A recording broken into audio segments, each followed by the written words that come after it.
আসসালামু আলাইকুম। নবম শ্রেণীর প্রিয় শিক্ষার্থীরা, আজকে দেখব আমরা দ্বিতীয় অধ্যায় জীবনের জন্য পানি। পানির আরেক নাম জীবন।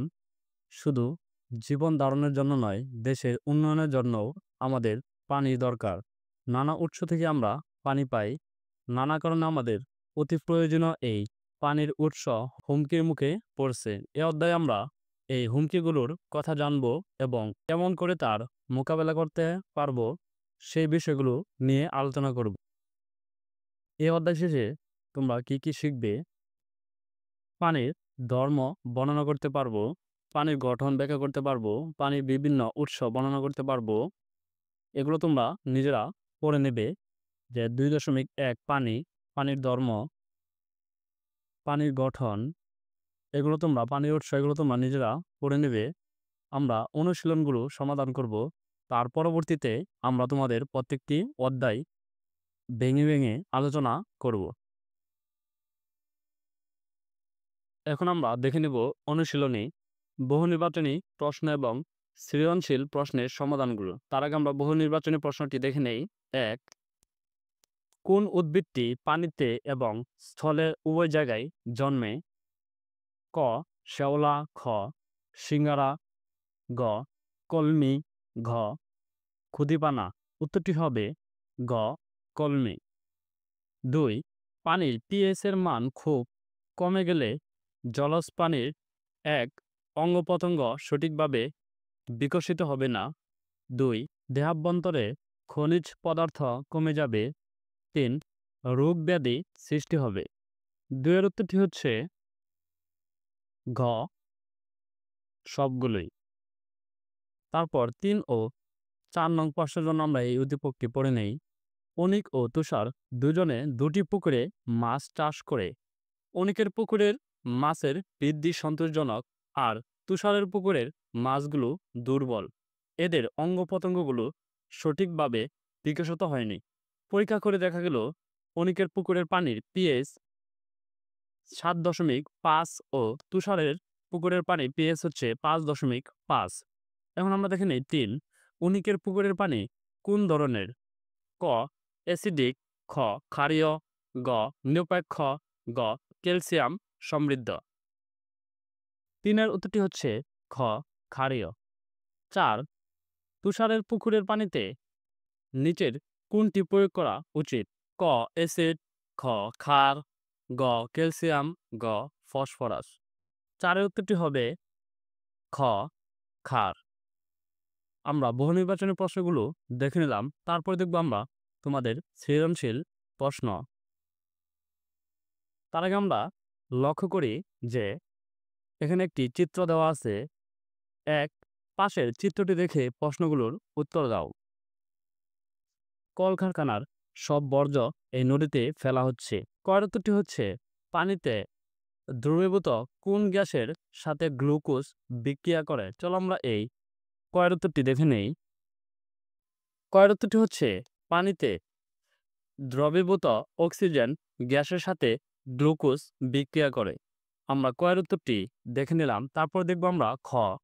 পানির পুনরাবর্তন বলতে কি বোঝায়? চলো আমরা এই ক্ষয়ের উত্তরটি দেখে নেই। ক্ষয়ের উত্তরটি হচ্ছে দিনের বেলা সূর্যের তাপে ভূপৃষ্ঠের পানি, সমুদ্র, নদ নদী, খাল বিলের পানি বাষ্পীভূত হয়ে বায়ুমণ্ডলে প্রবেশ করে এবং এক পর্যায়ে বাষ্প ঘনীভূত হয়ে প্রথমে মেঘ ও পরে তা বৃষ্টি আকারে ভূপৃষ্ঠে ফিরে আসে। এই বৃষ্টির পানির বড় একটি অংশ নদ নদী, খাল বিল ও সমুদ্রে গিয়ে পড়ে এবং আবার বাষ্পীভূত হয়ে বায়ুমণ্ডলে যায় ও বৃষ্টি আকারে ভূপৃষ্ঠে ফিরে আসে। এভাবে পানির ভূপৃষ্ঠ থেকে বায়ুমণ্ডলে চক্রাকারে আবর্তনকে পানির পুনরাবর্তন বলে। আমরা ক্ষয়ের উত্তরটি দেখে নিলাম। তারপর দেখব আমরা ঘ. নদীটি কোন ধরনের নদীতে পরিণত হতে পারে ব্যাখ্যা করা। চলো আমরা ঘয়ের উত্তরটি দেখে নেই। ঘয়ের উত্তরটি হচ্ছে উদ্দীপকে চিত্রে কলকারখানা ও জলযান হতে নির্গত বর্জ্য নদীতে নিক্ষেপ করতে দেখা যাচ্ছে। অনেক দিন ধরে নদীতে কলকারখানা ও জলযানের বর্জ্য নিক্ষেপ করা হলে নিম্নলিখিত সমস্যাগুলো হবে।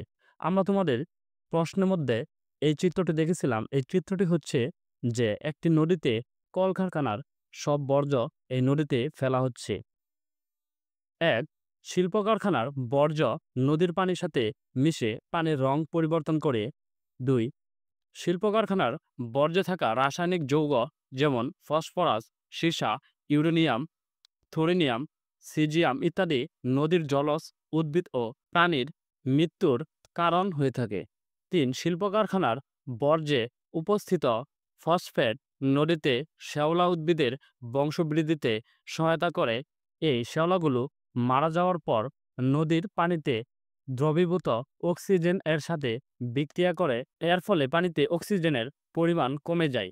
এই অক্সিজেনের অভাবে মাছসহ সকল প্রাণী মারা যায়। ৪.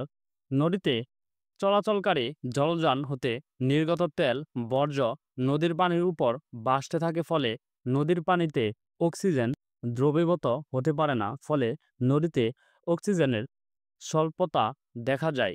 তাই চিত্রে উল্লিখিত শিল্পের বর্জ্য এবং জলযান থেকে নির্গত বর্জ্যের কারণে নদীতে প্রাণের অস্তিত্ব ধীরে ধীরে হ্রাস পেতে থাকে এবং একসময় তা মরা নদীতে পরিণত হতে পারে। আমরা গয়ের উত্তরটি দেখে নিলাম। তারপর দেখব আমরা ঘ। তুমি কি মনে করো নদীটিকে জলজ প্রাণী বসবাসের উপযোগী করা সম্ভব? যুক্তিসহ মতামত দাও। চলো আমরা ঘয়ের উত্তরটি দেখে নেই।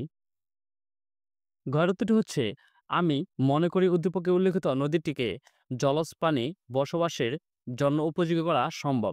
এর জন্য যে সকল কারণে নদ নদীর পানি দূষিত হয় সে কারণগুলো নিয়ন্ত্রণ করতে হবে। শিল্প কারখানা সৃষ্ট বর্জ্য পানি পরিশোধন করে তারপর নদীতে ফেলা শুরু করতে হবে। এ পরিশোধন কাজের জন্য দরকার বর্জ্য পরিশোধন ব্যবস্থা, অর্থাৎ ইটিপি। ইটিপি কিভাবে তৈরি করা হবে তা নির্ভর করে কী ধরনের ক্ষতিকর পদার্থ বর্জ্য পানিতে বিদ্যমান তার উপর। যেহেতু এক এক ধরনের শিল্প কারখানা থেকে এক এক ধরনের বর্জ্য পানি বের হয়, তাই একটি সাধারণ ইটিপি দিয়ে সব কারখানার বর্জ্য পানি পরিশোধন করা সম্ভব নয়। তবে একই ধরনের শিল্প কারখানা দিয়ে একটি শিল্পাঞ্চল গড়ে তুলে সব কারখানার বর্জ্য পানি একত্রিত করে একটি ইটিপিতে পরিশোধন করা যেতে পারে। উদ্দীপকের চিত্রের কলকারখানার বর্জ্য পরিশোধনের জন্য একটি ইটিপি স্থাপন করে তাতে বর্জ্যসমূহ পরিশোধন করে নদীতে ফেলা হলে নদীর পানির পিএইচ পরিবর্তন এবং জলজ পরিবেশ নষ্ট হয় না। তাছাড়া নদীতে চলাচলকারী জলযান হতে তেল বর্জ্য নদীতে নিক্ষেপ করার উপর আইন প্রণয়ন জনমত গড়ে তোলা গেলে চিত্রের নদীটিতে দূষণ কমানো সম্ভব। উপরিউক্ত আলোচনা হতে স্পষ্ট যে জলজ পরিবেশের রক্ষার জন্য জনমত গড়ে তোলা ও পরিবেশ সম্পর্কে সচেতনতা বৃদ্ধি করে নদীর জলজ পানি বসবাসের উপযোগী করা সম্ভব। ধন্যবাদ শিক্ষার্থীরা, আমরা তোমাদের এই সৃজনশীল ১ এটি আমরা সমাধান করে নিলাম। এখন দেখব সৃজনশীল ২। জামিলা খাতুন বাড়ির পাশের পুকুরের ঘোলা পানিকে বিশেষ প্রক্রিয়ায় রান্নার উপযোগী করেন। অপরদিকে রতন সাহেব তার পানি বোতলজাতকরণ কারখানায় ও ওষুধ তৈরির কারখানায় পানিকে জীবাণুমুক্ত ও বিশুদ্ধ করে ব্যবহার করেন। এখন আমরা দেখে নেই তোমাদের ২ নং সৃজনশীলের কয়ের উত্তর। পানির পূর্ণাঙ্ক কাকে বলে? চলো আমরা এই কয়ের উত্তরটি দেখে নেই। কয়ের উত্তরটি হচ্ছে, নির্দিষ্ট বায়ুমণ্ডলীয় চাপে যে তাপমাত্রায় পানি বাষ্পে পরিণত হয় তাকে পানির স্ফুটনাঙ্ক বলে। আমরা কয়ের উত্তরটি দেখে নিলাম। তারপর দেখব আমরা খ। জলজ উদ্ভিদ পানির স্রোতে ভেঙে যায় না কেন? চলো আমরা এই ক্ষয়ের উত্তরটিও দেখে নেই। ক্ষয়ের উত্তরটি হচ্ছে, জলজ উদ্ভিদসমূহ সারা দেহের মাধ্যমে পানিসহ ও অন্যান্য প্রয়োজনীয় উপাদান বিশেষ করে খনিজ লবণ সংগ্রহ করে। এভাবে জলজ উদ্ভিদের সমগ্র দেহ পানির সংস্পর্শে থাকায় কাণ্ড এবং অন্যান্য অঙ্গ প্রত্যঙ্গ খুব নরম হয়, যা পানির স্রোত ও জলজ পানির চলাচলের সঙ্গে মানানসই। আর এ কারণেই জলজ উদ্ভিদ পানির স্রোতে ভেঙে যায় না। আমরা ক্ষয়ের উত্তরটিও দেখে নিলাম। তারপর দেখব আমরা ঘ। জামিলা খাতুন পুকুরের পানিকে কিভাবে রান্নার উপযোগী করেন ব্যাখ্যা করো। চলো আমরা এই গয়ের উত্তরটি দেখে নেই। গয়ের উত্তরটি হচ্ছে, জামিলা খাতুন পুকুরের পানিকে পরিস্রাবণ ও স্ফুটন প্রক্রিয়ার রান্নার উপযোগী করেন। পরিস্রাবণ হলো তরল ও কঠিন পদার্থের মিশ্রণ হতে কঠিন পদার্থকে আলাদা করার একটি প্রক্রিয়া। এ প্রক্রিয়ার মাধ্যমে পানিতে বিদ্যমান অদ্রবণীয় ধুলাবালি কণা হতে শুরু করে নানা রকম ময়লা আবর্জনার কণা দূর করা হয়। এক্ষেত্রে তিনি বালির স্তর বা ক্ষুদ্রভাবে তৈরি কাপড়ের মধ্য দিয়ে পানিকে প্রবাহিত করে। এতে করে পানিতে অদ্রবণীয় ময়লা কণাগুলো বালির স্তরে আটকে যায়। এভাবে প্রাপ্ত ধুলাবালি মুক্ত পানিকে আরও বিশুদ্ধকরণের জন্য তিনি স্ফুটন শুরু হওয়ার পর 15 থেকে 20 মিনিট ধরে পানিকে ফুটিয়ে জীবাণুমুক্ত করেন। এভাবেই জামিলা খাতুন পুকুরে পানিকে রান্নার জন্য উপযোগী করেন। আমরা গয়ের উত্তরটিও দেখে নিলাম। তারপর দেখব আমরা ঘ।